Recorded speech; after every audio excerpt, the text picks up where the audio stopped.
Capítulo 1 A reputação de Leão. O Leão. Leão era um jovem leão que vivia no coração da savana africana.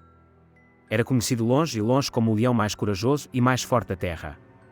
O seu rugido era tão poderoso que podia ser ouvido durante quilómetros à volta, e os seus músculos eram tão maciços que ele podia abater qualquer presa que desejasse.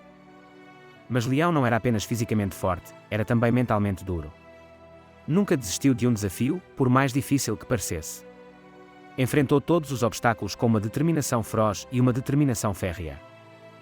Como resultado, Leão tinha ganho uma reputação como o leão mais poderoso e temido da savana. Todos os outros animais, desde as graciosas gazelas até aos enormes elefantes, sabiam que Leão não devia ser confundido. Respeitavam-no pela sua força e bravura, mas também o temiam pela sua arrogância e egoísmo. Apesar da sua reputação, Leão não estava inteiramente satisfeito. Ele sentia que faltava algo na sua vida, algo que não conseguia pôr a pata em cima. Ele ansiava por algo mais do que apenas o respeito e o medo dos outros animais. Um dia, quando Leão andava à caça de presas, deparou-se com um grupo de crias a brincar na relva. Estavam despreocupados e felizes, completamente alheios aos perigos que os espreitavam à sua volta. Leão observou-os durante algum tempo, sentindo uma estranha sensação de inveja. Ao observar as crias a brincar, Leão percebeu que o que lhe faltava na sua vida não era poder ou força, mas alegria e companheirismo. Ansiava por ter amigos que o amassem pelo que ele era, não só porque era o leão mais forte da savana. E assim, com esta nova realização, Leão partiu numa viagem para descobrir o verdadeiro significado de amizade e companheirismo. Mal sabia ele que esta viagem iria mudar a sua vida de formas que nunca poderia ter imaginado. Capítulo 2 A arrogância e o egoísmo de Leão. Leão continuou na sua viagem para descobrir o verdadeiro significado da amizade e do companheirismo. Ao viajar pela savana, conheceu muitos animais diferentes, cada um com as suas próprias personalidades e peculiaridades. Mas não importava para onde ia ou com quem se encontrava, Leão levava sempre consigo a sua arrogância e egoísmo. Ele ainda acreditava que era o animal mais forte e mais importante da savana, e tratava os outros animais com desdém e desrespeito. Um dia, quando Leão estava à caça de presas, deparou-se com um grupo de antílopes a pastar pacificamente num prado. O estômago do leão roncava de fome, e ele preparava-se para atacar os animais insuspeitos. Mas quando estava prestes a atacar, ouviu uma voz suave detrás dele. "Desculpe-me, Sr. Leão", disse a voz. "Mas será que precisa realmente de caçar estes antílopes? Eles só estão a tentar viver as suas vidas, como você está." Leão virou-se e viu um pequeno suricata de pé diante dele. Os olhos do suricata estavam largos de medo, mas a sua voz era firme e forte. Leão foi surpreendido pelas palavras do suricata. Ele nunca tinha pensado realmente no impacto das suas ações sobre os outros animais da savana. Para ele, a caça era apenas um meio para atingir um fim, uma forma de satisfazer a sua fome e afirmar o seu domínio. Mas agora, pela primeira vez, Leão começou a ver as coisas de uma perspectiva diferente. Ele percebeu que a sua arrogância e egoísmo o tinham cegado para as necessidades e desejos dos outros animais. Com um coração pesado, Leão afastou-se dos antílopes e do suricata. Sabia que tinha muito que fazer em termos de procura de alma, e que precisava de enfrentar a sua arrogância e egoísmo para alguma vez encontrar verdadeira amizade e companheirismo. E assim, Leão partiu mais uma vez, determinado a livrar-se da sua arrogância e egoísmo e a tornar-se o tipo de leão que os outros animais poderiam verdadeiramente respeitar e admirar. Mas pouco sabia ele que este seria o desafio mais difícil que alguma vez enfrentara. Capítulo 4 Leão é dominado e ferido. Enquanto Leão continuava a sua viagem, encontrava-se em território desconhecido. Tinha-se desviado para longe da savana e estava agora no coração da selva. Enquanto caminhava através do matagal grosso, Leão ouviu subitamente um murmúrio nos arbustos. Tensificou-se, pronto para qualquer perigo que pudesse estar à espreita. Mas o que emergiu dos arbustos foi algo que Leão nunca tinha visto antes. Era um enorme gorila, com músculos ondulantes e uma expressão feroz. O gorila olhou fixamente para Leão, como se o desafiasse a desafiar o seu território. Leão estava hesitante em envolver o gorila numa luta, mas também sabia que não podia recuar. Ele tinha de se manter firme e proteger-se. Por isso, ele pulmou para o gorila, as suas garras estendidas e os seus dentes desprotegidos. Mas o gorila era demasiado forte para Leão. Com um poderoso balanço do seu braço, ele mandou Leão voar pelo ar. Leão bateu com força no chão, o seu corpo embrulhado de dor. Ele tentou levantar-se, mas os seus membros sentiam-se pesados e sem resposta. O gorila sobrevoava-o, respirando com força. "Não és páreo para mim", disse ele. "Mas eu respeito a sua coragem. Pouparei a tua vida, mas deves abandonar imediatamente este lugar." Léo acenou com a cabeça fraca, lutando para se levantar. Ele sabia que tinha sido dominado e que precisava de se retirar para um lugar seguro. Ao cochear para longe do gorila, Léo apercebeu-se de que tinha sido demasiado confiante na sua própria força. Tinha assumido que podia enfrentar qualquer adversário, por mais poderosos que fossem. Mas agora ele sabia que tinha de ser mais cauteloso e mais humilde na sua abordagem. Com os seus ferimentos a atrasá-lo, Léo continuou a sua viagem, perguntando-se que outros desafios se lhe apresentavam. Capítulo 5 – A realização e mudança de coração de leão. Enquanto Léo cocheava pela selva, cuidando dos seus ferimentos, não pôde deixar de refletir sobre os seus recentes encontros com as hienas e o gorila. Tinha estado sempre tão concentrado na sua própria força e reputação que não tinha reconhecido a importância da humildade e cooperação. Mas agora, como estava ferido e vulnerável, Léo apercebeu-se de que tinha de mudar os seus hábitos. Ele não podia continuar a viver a sua vida como um leão egoísta e arrogante. Fez um voto para si próprio de ter uma mente mais aberta e respeitadora dos outros. Ele procurava novos aliados e aprendia com eles, em vez de tentar dominá-los e controlá-los. Enquanto prosseguia a sua viagem, Léo deparou-se com um grupo de animais que nunca tinha visto antes. Era um grupo diverso, incluindo zebras, girafas e até alguns macacos. No início, Leão desconfiou destas estranhas criaturas. Mas depois reparou em algo notável: estavam todos a trabalhar em conjunto, partilhando recursos e ajudando uns aos outros. Léo ficou impressionado com o seu trabalho de equipa e camaradagem. Ele percebeu que este era o tipo de comunidade que lhe tinha faltado na sua própria vida. Aproximou-se do grupo, apresentando-se e perguntando se poderia juntar-se a eles. Para sua surpresa, receberam-no de braços abertos, ansiosos por ter um novo membro da sua equipa. Ao longo do tempo, Léo aprendeu tanto com os seus novos amigos. Ele descobriu novas formas de caça e novas formas de comunicação. Aprendeu mesmo a apreciar a beleza da selva de uma forma totalmente nova. Ao instalar-se na sua nova comunidade, Léo sentiu um sentimento de paz que nunca tinha conhecido antes. Ele sabia que tinha finalmente encontrado o seu lugar no mundo, e que já não era o mesmo leão arrogante e egoísta que um dia tinha sido.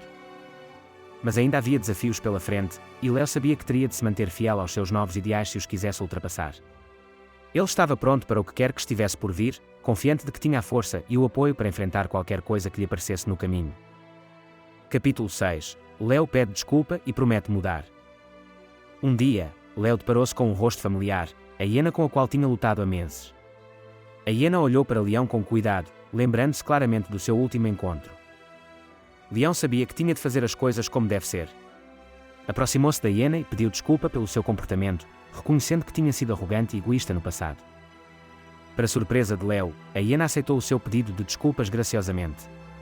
Sei que tivemos as nossas diferenças no passado, disse a hiena, mas posso ver que mudou. E isso é tudo o que realmente importa. A partir desse dia, Léo e a hiena tornaram-se amigos improváveis. Eles trabalharam juntos para caçar e proteger o seu território comum, e Léo sentiu-se grato pela oportunidade de fazer reparações. Mas havia ainda outros animais na selva que desconfiavam da reputação de Léo. Ele sabia que tinha de fazer mais para se provar a si próprio e mostrar que tinha realmente mudado. Por isso, decidiu realizar um encontro com todos os animais da selva, convidando-os a ouvir o seu pedido de desculpas e a sua promessa de mudança. Foi uma experiência de arrepiar os nervos, mas Léo estava determinado a fazer as coisas como deve ser. Na reunião, Léo falou do seu coração. Ele admitiu os seus erros e prometeu ser um líder melhor, que valorizava a cooperação e o respeito acima de tudo. Para sua surpresa, os animais responderam positivamente. Conseguiram ver que Léo era sincero nas suas desculpas e que estava verdadeiramente empenhado em mudar. Ao longo do tempo, Léo trabalhou arduamente para reconstruir a sua reputação, ganhando a confiança e o respeito dos seus companheiros animais. Tornou-se um líder que todos podiam admirar, que era justo, humilde e compassivo. E ao olhar para a sua nova comunidade, Léo não podia deixar de se sentir grato pela viagem que o tinha trazido até aqui. Ele tinha aprendido tanto sobre si próprio e sobre o mundo à sua volta, e sabia que era um leão melhor por causa disso. Capítulo 7 – A nova sabedoria de Léo. À medida que Léo se instalava no seu papel de líder respeitado na selva, ele começou a refletir sobre as lições que tinha aprendido. Percebeu que o seu comportamento passado tinha sido enraizado no medo e na insegurança, e que tinha usado a sua força como uma forma de compensar esses sentimentos. Mas agora, ao ver o valor da cooperação e do trabalho de equipa, compreendeu que a verdadeira força vinha do trabalho em conjunto e da construção de relações com os outros. Léo começou a orientar os leões mais novos, ensinando-lhes a importância da empatia e do respeito. Ele mostrou-lhes que a verdadeira liderança significava colocar as necessidades do grupo acima do seu próprio ego. E ao partilhar a sua nova sabedoria com os outros, Léo descobriu que também estava constantemente a aprender coisas novas. Aprendeu com os diferentes animais da selva, com a forma como se comunicavam e trabalhavam juntos, e com as suas perspectivas únicas sobre o mundo. Um dia, enquanto passeava, Léo deparou-se com um velho e sábio elefante. O elefante tinha vivido na selva durante muitos anos, e tinha visto e experimentado coisas que Leão só podia imaginar. Os dois conversaram, e Leão ficou espantado com a sabedoria e perspicácia que o elefante tinha para oferecer. Falaram de tudo, desde a natureza da liderança até à importância da comunidade, e Léo sentiu-se como se tivesse tropeçado num mentor valioso. Com o tempo, Leão e o elefante aproximaram-se, e Léo começou a ver o valor de procurar sabedoria e orientação de outros. Ele percebeu que ninguém tinha todas as respostas, e que a verdadeira sabedoria vinha de uma vida inteira de experiência e aprendizagem. E assim, com a sua nova sabedoria e o seu compromisso de cooperação e respeito, Léo continuou a conduzir a sua comunidade para a frente. Ele sabia que haveria sempre desafios pela frente, mas sentia-se confiante na sua capacidade de os enfrentar com humildade, coragem e um profundo respeito pela selva e por todos os seus habitantes. Capítulo 8 – A transformação e redenção de Leão. Leão continuou a liderar os animais da selva com sabedoria e compaixão. Ele tinha-se transformado de leão egoísta e arrogante num verdadeiro líder, um que valorizava as contribuições de cada um e de cada membro da sua comunidade. Mas mesmo quando revelou o seu novo sucesso, Leão sabia que ainda havia outros na selva que ainda não estavam convencidos da sua transformação.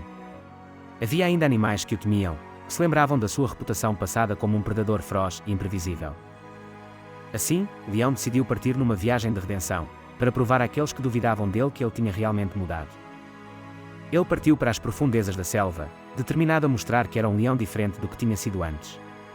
Trabalhou com outros animais para proteger o seu território dos caçadores furtivos, ajudou um grupo de macacos a encontrar um novo lar depois de a sua árvore ter sido destruída, e até se voluntariou para ajudar a colónia de formigas local com a sua colheita. Enquanto trabalhava, Léo descobriu que estava a ficar mais forte e confiante, não só nas suas capacidades físicas mas também na sua capacidade de liderar com gentileza e compreensão. E ao ajudar os que o rodeavam, viu as paredes de desconfiança começarem a desmoronar-se. Os animais da selva começaram a vê-lo não só como um predador poderoso, mas também como um membro valioso da sua comunidade. Finalmente, após meses de trabalho árduo e dedicação, Léo regressou ao seu próprio território. Os outros animais cumprimentaram-no calorosamente, já não temendo ou suspeitando. Léo sentiu um sentimento de orgulho e satisfação pela sua transformação, mas sabia que a sua viagem ainda não estava terminada. Ele continuou a trabalhar incansavelmente para construir relações com outros animais, para aprender com as suas experiências e para liderar com empatia e respeito. E no final, Léo percebeu que a verdadeira redenção não veio apenas de mudar o seu próprio comportamento, mas de inspirar os outros a fazer o mesmo. Ao olhar para a sua comunidade, ele sabia que se tinha tornado um leão melhor, um líder melhor e um amigo melhor por causa dos desafios que tinha enfrentado e superado. Capítulo 9 – O legado de Léo. Tinham passado anos desde a transformação e redenção de Leão, e a selva nunca mais tinha sido a mesma. A comunidade tinha-se tornado mais forte, mais unida e mais resiliente sob a liderança de Leão. Mas à medida que Léo foi envelhecendo, ele sabia que era a altura de começar a pensar no seu legado. Ele tinha conseguido tanto na sua vida, mas sabia que ainda havia mais trabalho a fazer para garantir que os animais da selva pudessem prosperar durante gerações vindouras. Assim, Léo reuniu os líderes de cada grupo animal, e juntos começaram a pensar em formas de fazer da selva um lugar melhor. Falaram sobre a importância de conservar os recursos, de trabalhar em conjunto para proteger o ambiente e de transmitir os seus conhecimentos e tradições às gerações futuras. Léo ouviu as suas ideias e sabia que tinha encontrado a forma perfeita de assegurar o seu legado. Ele propôs a criação de um conselho, composto por representantes de cada grupo animal, que se reuniria regularmente para discutir questões importantes e tomar decisões para o bem da comunidade. Os outros animais eram inicialmente cépticos, nunca tinham trabalhado juntos de uma forma tão formal. Mas Léo tinha ganho a sua confiança e respeito ao longo dos anos, e logo concordaram com a sua proposta. E assim nasceu o Conselho. Léo serviu como o seu primeiro líder, guiando o grupo à medida que tomavam decisões que teriam impacto na selva durante anos futuros. Estabeleceram regras para a caça e pesca, trabalharam em conjunto para conservar água e outros recursos, e até criaram um sistema para a resolução de disputas entre animais. Com o tempo, o Conselho tornou-se uma pedra angular da comunidade da selva. Garantiu que todos tinham voz, e que as decisões eram tomadas tendo em mente os melhores interesses da comunidade. E mesmo depois da morte de Léo, o Conselho continuou a prosperar, dando continuidade ao seu legado de cooperação, respeito e sábia liderança. Com o passar dos anos, a selva floresceu sob a orientação do Conselho. Os animais aprenderam a trabalhar juntos de formas novas e inovadoras, construindo um futuro melhor para si próprios e para os seus descendentes. E embora Léo tivesse partido, o seu espírito continuou a viver no coração de todos os animais da selva. Sabiam que o seu legado não era apenas o conselho, mas os valores que ele tinha incutido neles, a importância da humildade, do respeito e do trabalho em conjunto para o bem comum.